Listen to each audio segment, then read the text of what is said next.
case briefs, and so much more.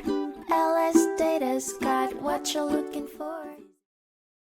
In a landmark 2010 decision, the Supreme Court of Kentucky heard the case Colvard v. Commonwealth, a case which dissected the principles of hearsay evidence. At the crux of the contention was whether hearsay statements made by a child to medical professionals could be legally admissible under the medical treatment exception. The court was also set to rule on the admissibility of past convictions. Fred Colvard, the defendant, was found guilty of rape and sodomy by a Jefferson Circuit Court jury. Unwilling to accept the verdict, Colvard launched an appeal, arguing that the court had erroneously admitted hearsay testimony at his trial.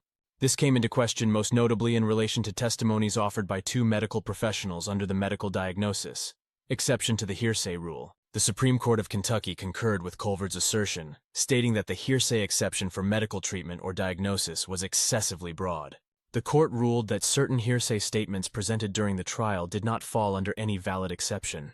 On this basis, the court overruled the previous interpretation of the rule, which had been unjustifiably broadened, thus changing the legal landscape for future cases of a similar nature. Despite this, the court did uphold the admissibility of evidence relating to Colvard's attempted rape of a 10-year-old in 1994 under the modus operandi exception. However, the court discovered an erroneous instruction given to the jury during the original trial concerning the burglary charge leveled upon Colvard. This, the court determined, required the presentation of supporting evidence.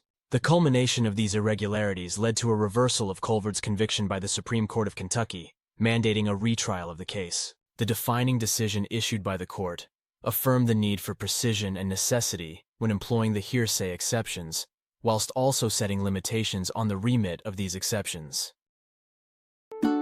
Case briefs, and so much more. LSData's got what you're looking for. Visit lsd.law, elevate your mind. Leave the stress of class.